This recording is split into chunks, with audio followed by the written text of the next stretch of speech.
Pensée positive, magazine d'information générale, toutes tendances confondues. Présenté par Stella Oloa. Somo trop somo. Magazine d'information générale, toutes tendances confondues. Pensée positive, présenté par Stella Oloa. Somo trop somo. Pensée positive. Stella Oloa. Pensée positive.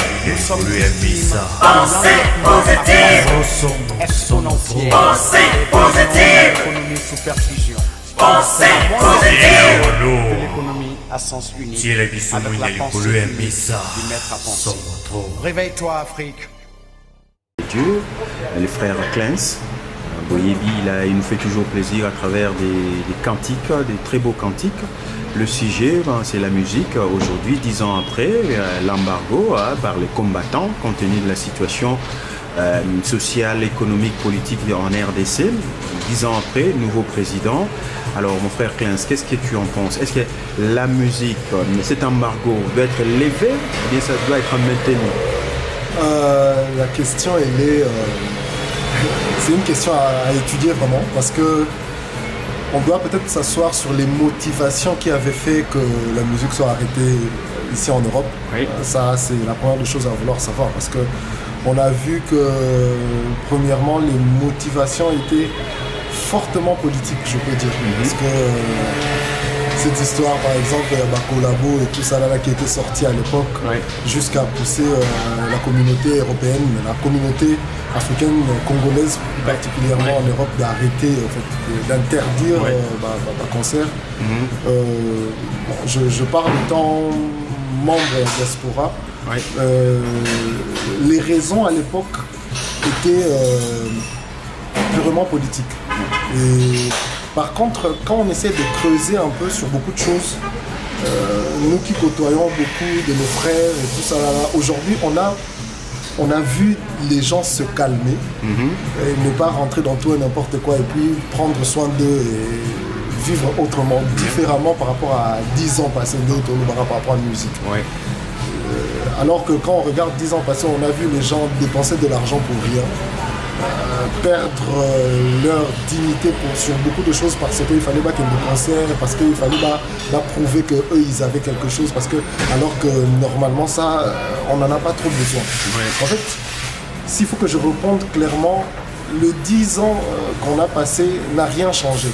Donc je peux me dire que les concerts se fassent ou qu'ils ne se fassent pas, et ça dans le route. Ça dans le route. D'ailleurs, quand on en parle clairement, par rapport à mœurs, il y a Mboka Labiso, par rapport à ce qu'on doit donner aux enfants musicalement, on ne donne plus rien de bon.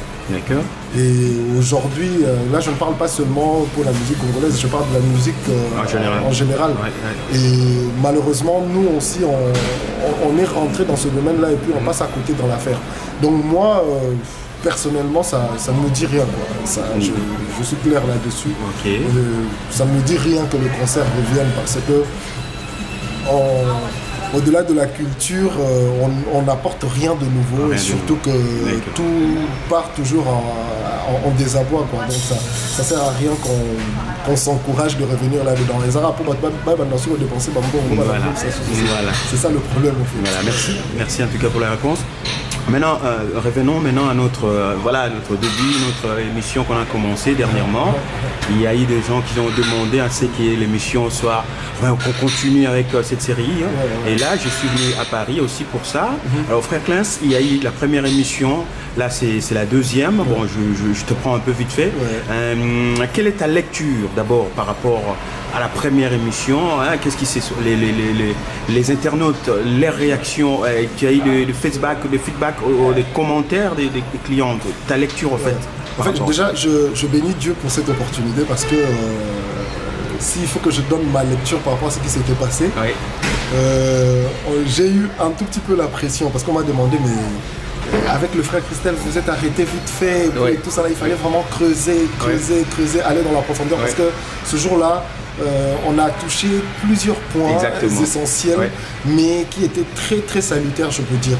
Et le temps, nous étions partis ce jour-là, c'est ce qui avait fait qu'on n'était pas parti très loin. Ouais.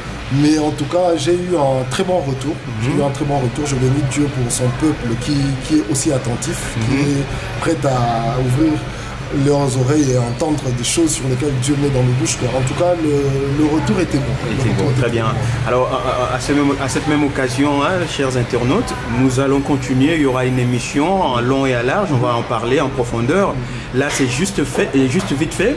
Alors, frère Klins, il y a eu la première. Maintenant, la deuxième, là, c'est juste vite fait. On aura l'occasion d'en parler un peu en profondeur. Aujourd'hui, par rapport à tout ce qui se passe dans la communauté chrétienne, parce que nous sommes des chrétiens, nous on parle ici en tant que chrétiens, et surtout dans le monde musical chrétien, la musique chrétienne, la musique spirituelle, la musique profane.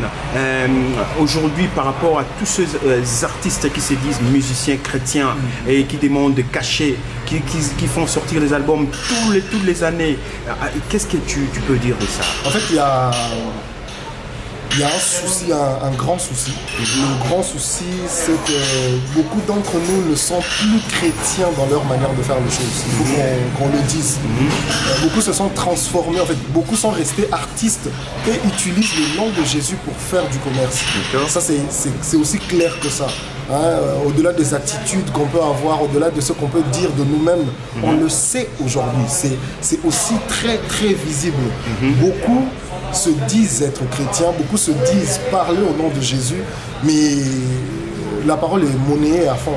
Tu vois, et la musique en question, qu'on appelle aujourd'hui la musique chrétienne, elle est vraiment devenue un moyen de business. Et ceux qui se disent être chrétiens faisant cette musique-là, d'ailleurs, si on part très loin aujourd'hui, le style qu'on appelle gospel, ou nous dans le monde francophone qu'on appelle la musique chrétienne, est devenu comme tout autre style de musique. Donc ça n'a rien à voir avec une vie qui est attachée au Seigneur et qui donne louange en passant par des chansons. Ça n'a plus rien à voir. Les gens qui autrefois faisaient ça, et aujourd'hui ils ont constaté qu'ils ont des dons et qu'ils peuvent gagner leur vie ou vivre avec, donc ils prennent ce don-là. Ils écrivent des chansons parce qu'on peut le faire aujourd'hui. Ce qui est grave, c'est qu'on voit même sur internet, on apprend maintenant les chrétiens à savoir comment écrire des chansons pour Jésus. Ça devient très compliqué. Et parce que en fait, ça devient comme tout autre style, comme tout autre métier, parce qu'ils veulent vivre là-dedans. Il n'y a rien d'inspiré dans l'affaire aujourd'hui. Donc en fait, la musique chrétienne d'aujourd'hui, dans le monde chrétien, que ce soit en Afrique, en Europe ou partout dans le monde aujourd'hui, il n'y a plus de Christ là-dedans. Il y a le texte qui parle de Jésus. D'ailleurs, je suis désolé, il y a beaucoup de musiciens païens qui ont aussi sorti des albums en parlant de Jésus. Donc en fait, il n'y a pas de différence entre ces païens-là qui autrefois chantaient Jésus tout en restant païens et ceux qui se disent aujourd'hui être chrétiens, chantant Jésus, mais vendant leur musique, faisant du commerce là-dedans. Il n'y a pas du tout la différence aujourd'hui. En fait, Est-ce que c'est normal qu'un musicien, ceux qui se disent chrétiens, qui font sortir des albums toutes les années? Est-ce que c'est normal ça en tant que chrétien? Et ces albums-là, c'est dans quel but en fait? Ce n'est pas normal. Ça, ce n'est pas normal. Aujourd'hui, j'en discutais cette semaine avec un frère, on se disait, si on regarde aujourd'hui, les chansons ne restent plus 1 an, 2 ans dans le sillage chrétien. Pourquoi? Parce que c'est même pas de chansons inspirées en fait. Dieu n'y est pas. Où est le mal en fait? Le fait de sortir l'album toutes les années, est-ce que c'est un mal? La Bible dit oui, pourquoi? La Bible dit c'est par l'esprit, poussé par l'esprit que les hommes ont parlé de la part de Dieu. Et quand on est poussé par l'esprit, on parle de la part de Dieu, cette parole elle reste. Jésus dit ma parole demeure. Mais cette parole qui vient et qui passe, c'est pas la parole de Dieu. Le problème c'est ça en fait. La différence qu'il y a entre ceux qui ont été envoyés et ceux qui se sont envoyés eux-mêmes, c'est que quand on part par soi-même, on n'est pas accompagné par le Seigneur. Et c'est ce qui fait que la parole n'y reste pas. Beaucoup écrivent vite fait parce qu'ils doivent sortir l'album l'année prochaine, parce qu'ils n'ont plus l'argent ou parce qu'ils ont des besoins, parce qu'ils font de ce domaine leur vie, alors que ce domaine devait être un domaine spirituel. Il faut que Dieu te parle pour que tu sors un album. Il faut que Dieu te dise c'est le bon moment. On connaît des albums, je suis désolé, Nana cité Atakombo.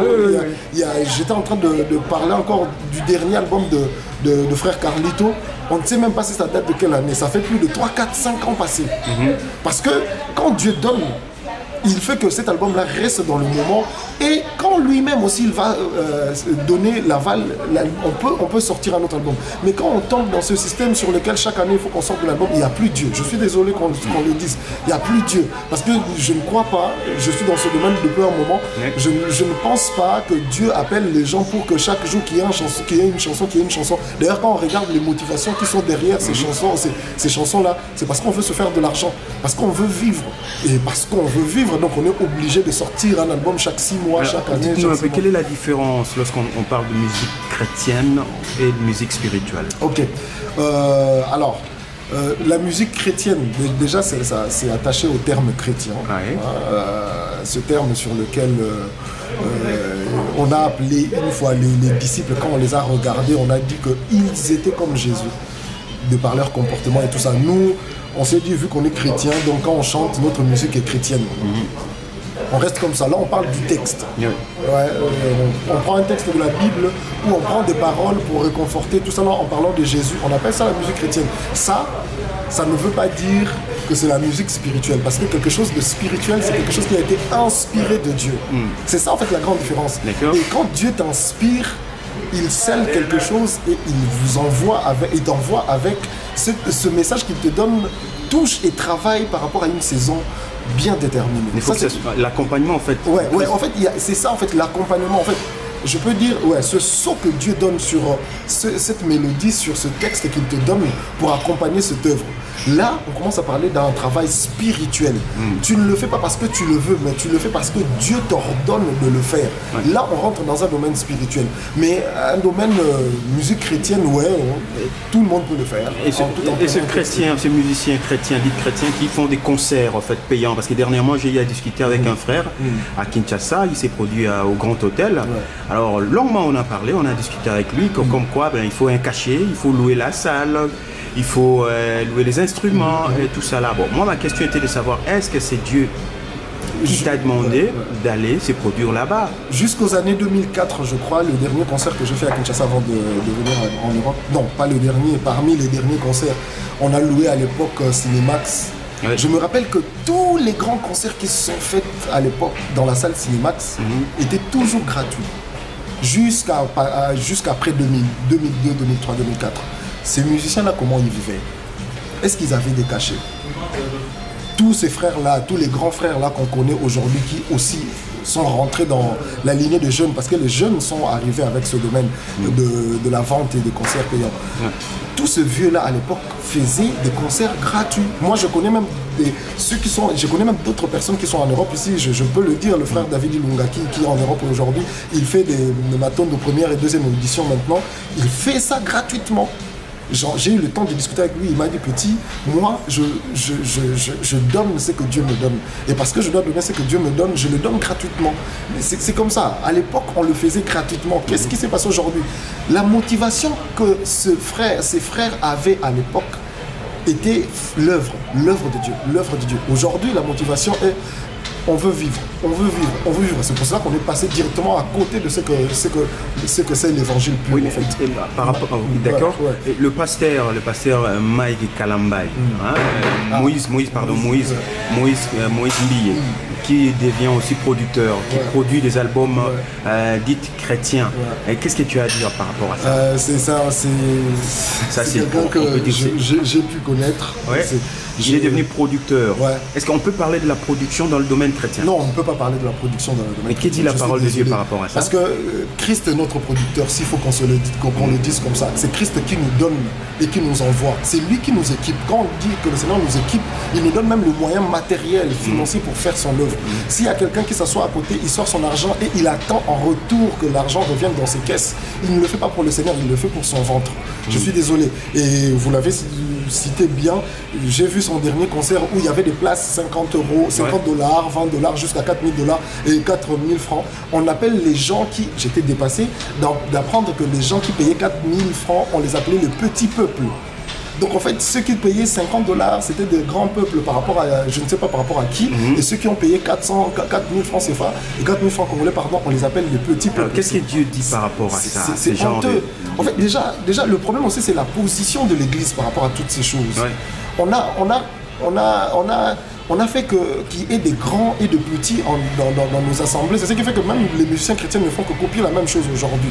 Il n'y a ni grand ni petit dans l'œuvre de Dieu. Ça, il faut qu'on le sache. Dans le corps, il n'y a pas une partie du corps qui est plus grande qu'une autre partie. Il n'y a que Christ la tête et nous tous, nous sommes des membres de l'Église. Et c'est ça le grand problème. Ça part jusqu'aux commerçants, je les appelle comme ça, jusqu'à ce commerçant qui veulent faire de l'argent et parce que quelqu'un va rester tout près du podium, lui, il va payer plus. En fait, tu constates directement qu'ils ne viennent pas, ces gens-là qui viennent payer plus, ne viennent pas chercher Dieu. Ils viennent voir cet homme ou cette femme, ces hommes qui sont devenus des stars. D'accord. Ouais. Donc la démarche, au fait, c'est pas de chercher Dieu. Non, pas du tout. Pas du tout. La démarche, c'est pas de chercher Dieu. Parce et que Moïse Millet, qui lui devient producteur, qui produit des albums chrétiens, dites, et des sœurs et des frères. Donc là, c'est dans quel but tout ça aussi? Il veut s'enrichir, qu'on se le dise. Il veut s'enrichir. Il ne le fait pas pour Jésus. Parce que s'il le faisait pour Jésus, quand il donne de l'argent pour des personnes qui vont sortir des albums, ceux dont il produit, il devait leur laisser faire les choses gratuitement. Ça, il ne le fait pas pour l'œuvre de Dieu. Parce que si Dieu te donne, il te donne réellement pour que tu fasses son œuvre. Mais quand tu commences à donner pour récupérer à côté, ça n'a rien à voir avec Dieu. Je suis désolé. Malheureusement, moi, je cogne encore dessus. On ne peut pas parler de domaine de la production dans la musique spirituelle. Parce que il faut vraiment qu'on fasse cette différence entre la musique qui est dite chrétienne et cette musique qui devient spirituelle. Donc, ceux qui se disent chrétiens et qui veulent vendre leur musique, mais la musique spirituelle ne se vend pas. Et je bénis Dieu parce qu'il y a des personnes qui sont cachées et qui continuent à le faire et qui ne vendent pas du tout. Que Dieu soit béni en tout cas pour voilà, quel est le message, frère Clens? Quel est le message que tu peux adresser à ces différents frères et sœurs qui se disent chrétiens, musiciens ou musiciens chrétiens, mais qui vendent des albums, qui vendent des tickets pour des productions scéniques? La première des choses, c'est par rapport à la parole de Dieu, évidemment. La première des choses, c'est que je veux interpeller plusieurs. Revenons à la parole de Dieu. Parce que plusieurs d'entre nous ont vu là où cette histoire a commencé par rapport à la musique. Et je suis désolé de savoir, même ceux qui autrefois chantaient, j'ai cherché le monde, je l'ai trouvé dans l'église, eux-mêmes aussi sont dans le monde aujourd'hui. Parce qu'à l'époque, on le sait bien, que la musique chrétienne, entre griffes de l'époque, n'était pas du tout vendue. Elle était donnée. Et le Seigneur subvenait aux besoins de ceux qui le faisaient. Moi, je ne limite pas Dieu. Et je suis l'un des exemples sur lesquels, le jour où j'ai dit on ne vend plus du tout, Dieu a su prendre soin de nous. Je connais beaucoup de personnes qui, un jour, ils ont dit que Dieu va prendre soin de nous, on ne va plus vendre. Et Dieu le fait. Il est le rémunérateur, comme il est dit. Amen. En fait, le problème, c'est qu'il n'y a plus confiance à ce Dieu-là sur lequel nous avions été appelés autrefois. Il n'y a plus la foi. Et au-delà de ça, est-ce Dieu t'a appelé vraiment pour que tu arrêtes de travailler et que tu fasses seulement la musique? Ça aussi, c'est la bonne question à se poser. Parce que plusieurs se sont dit, Dieu m'a appelé à temps plein dans la musique. Ah, Dieu t'a appelé à temps plein dans la musique, mais laisse Dieu te payer, laisse Dieu prendre soin de toi. Au lieu de commencer à forcer le peuple de Dieu pour qu'il te donne de l'argent, qu'il paye ton album pour que tu vives. Ça, ce n'est plus Dieu qui t'a appelé. Parce que si Dieu t'appelle, il te prend en charge, il te gère. Les cachets qui viennent après, non, ça n'a rien à voir avec Dieu. Je suis désolé, toutes les personnes qui se disent être appelées par Dieu, ils doivent travailler à temps plein, ils doivent s'attendre à Dieu et à Dieu seul. Voilà, le message est passé. Merci frère Clens, à moins que tu as quelque chose à ajouter. Non, en tout cas, que Dieu nous bénisse. On va encore creuser davantage pour nos internautes. Merci à vous tous qui avez pris un peu de votre temps pour nous suivre. On se retrouve prochainement. Allez, prenez bien soin de vous et surtout le Christ est le roi. Le roi. Yesu ngabongi. Azalukumwe. Nebandeli zalaki lilo bezalaki nzambe azali pe nzambe. Nyonso yo tokomona pe oyo tokomona te kovivre mpo na ye.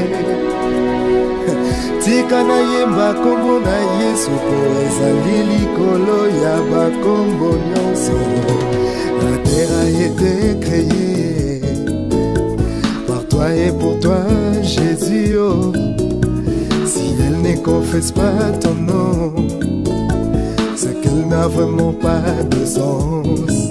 Oui, le ciel a été créé par toi et Et pour toi, Jésus, oh, s'il ne confesse pas ton nom, c'est qu'il n'a vraiment pas de sens. Jésus,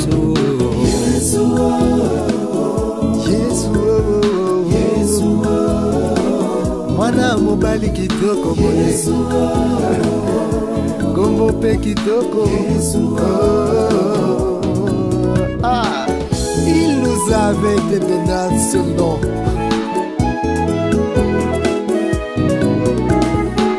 Tika nyonso na pema esanjola mopesi na pema osoko tokobika ezali kaka ngolu tofuti eloko te epai na ye tozwi kimia mpe tozali kokende mpole mpole na lola la logique a été créée par toi et pour toi Jésus, oh.